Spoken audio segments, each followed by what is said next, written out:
Hi, What the Flick? Tim, Alonso. We are reviewing Outcast, Season 1, Episode 7, The Damage Done. We start with pretty much right where we left off. Yeah. Reverend Anderson getting up off the floor, nursing his new carving. Yeah, again, I still don't know how you carve that many pieces and not have any of them come off, but, you know, whatever. I'm sure. Okay. Not a muscularologist. We'll just go with it. Yeah, it's funny. There's an old Hitchcock had an interview. I think it might be in the Truffaut book where he talks about the scene in Psycho where Vera Miles and John Gavin go to the sheriff and it's sort of pointless. And he says, yeah, because he says people who watch these movies always ask, why don't they go to the police? And this is why they don't go to the police. It's boring. Yeah. And so in the same way, I think in this one, when the Reverend tries to tell everybody what's really going on and not keep a secret of her, that doesn't work. Not smart. No. Sounds like a good strategy, but doesn't really play out very well. So we have our tense poker game in the beginning where Chief Giles shows up, concerned for the Reverend, and then he has to put on airs with Ogden, and I guess the mayor is the fourth person. We haven't really met that character. Toby Huss? Yeah, I guess. Yeah, he's something important. He's around. He's number 4 for the poker game. Indeed. Yeah, so there's the police chief and the fire chief continue their tango, and who's gonna come out on top of that one while the Reverend is freshly bleeding, that makes it really difficult to host. And then, so is this the first we've heard about Remembrance Day? Yes. Okay, yeah, so that has not come up before. We didn't know Kyle was a coal miner. Nope. We didn't know a bunch of his friends died. Nope. Yeah, it all seemed very leftovers-y to me. Yeah.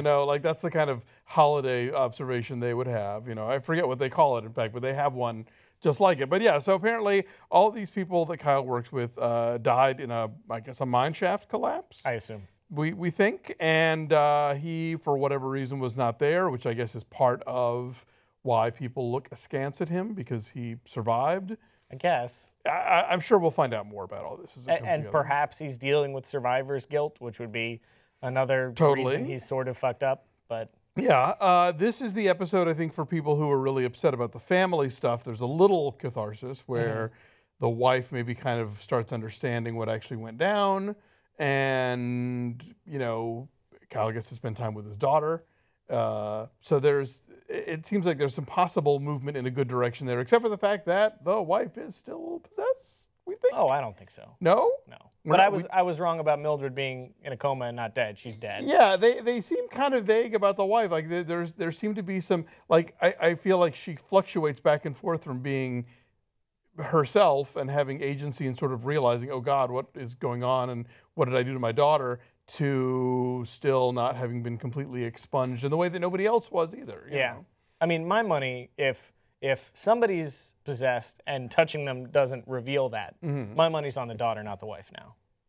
Oh. She's acting a little creepy. Do we think the fire chief is possessed? No, and now I think, well, I mean, again, yes. The rules aren't very clearly established exactly. as to whether or not touching does anything or not. Touching's usually a pretty good indicator. Yeah. And these possessed people keep accidentally touching Kyle, like they forgot this is a thing. Right. Maybe they didn't know. And then also there's the guy in the flashback. Right, yeah. So there was a demon guy who's died in the mine shaft? Or seems kind of pointless to their, merge. Unless he jumped into somebody else or something. I don't know. That's so much to be explained here on Outcast in Rome, West Virginia. Many questions unanswered. Confirmed friend from the past, coal miner guy who actually seemed like a pretty stand-up guy, possessed, and Ogden's wife, who we suspected before because the dogs were barking at her. Right. She was the one handing out the candles at Remembrance Day. Right. Yeah. There's that whole thing with her, right? I was going to mention that.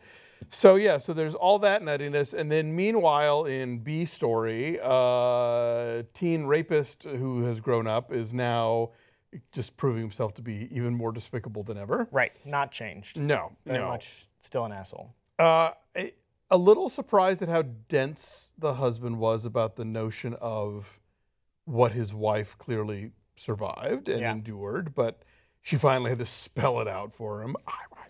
It's like, okay, I think hopefully now he gets it, because Jesus Christ, you need a engraved I don't know how you not get that, especially if you're a cop and you operate in the world of social services and whatnot. But Of course, he already beat the shit out of the guy and left him for dead. So what else is there to do? Right. Well, there was that too. That's a whole separate story. Especially the fact that like he took her money and is still suing. So, ugh. I wonder if you can ask for your money back in that instance.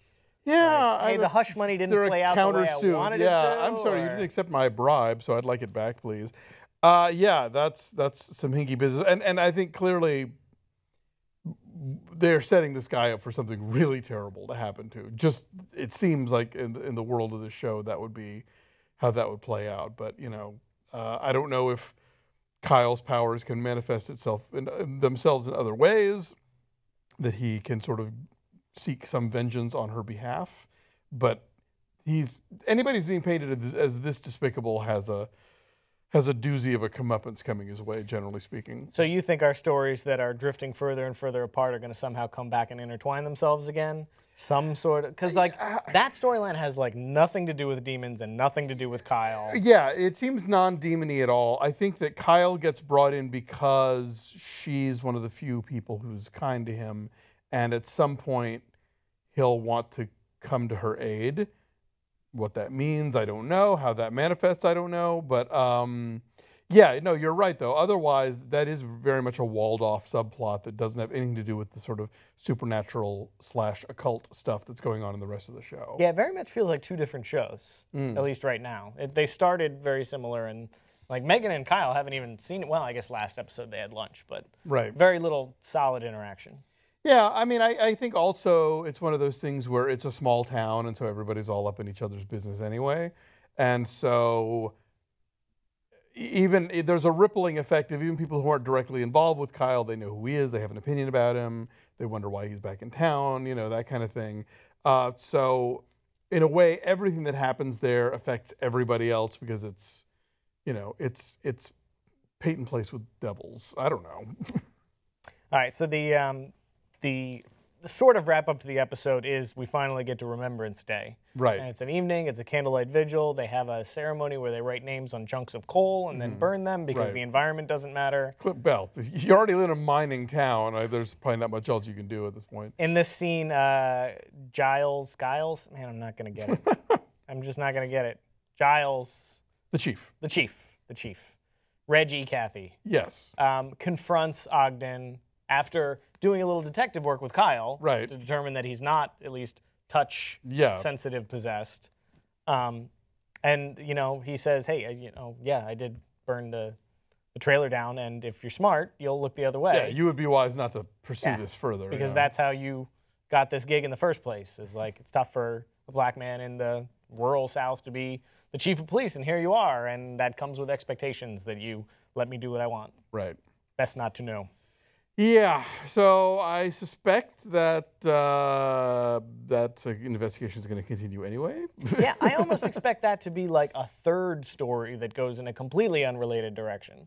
Yeah, that's another one where they've kind of left it, because we know so little about what that's all about. We have no idea if it has anything to do with the demon stuff or not. Yeah. So it could. It might. So far, demons don't seem very concerned with cutting up raccoons and nailing them to trees, or leaving fingernails in trailers. Right. Maybe they're, fans.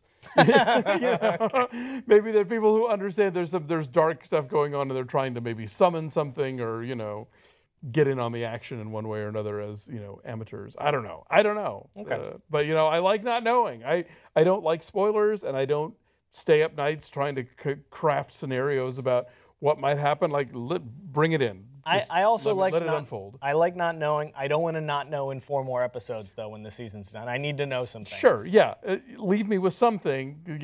I'm fine with an ongoing mystery, but every so often I need a few solutions, or at least some plausible deniability. Something, yeah, you're right. Because after a while, then it just becomes like a Damon Lindelof joint or something. Although I like The Leftovers. Oh, no. Okay. I like The Leftovers. So what this episode does leave us with is that Allison is finally starting to remember, after seeing the carving in the closet, that she did something awful. She doesn't know why she did it. She was the one choking the daughter and not Zach. And we now know that the daughter remembers pretty much everything. She saw the black stuff. She felt the cold feeling. Yeah, drawing without the face. Which leads me to believe how they That's what made me think that she's still possessed, too, the drawing without the face. Yeah.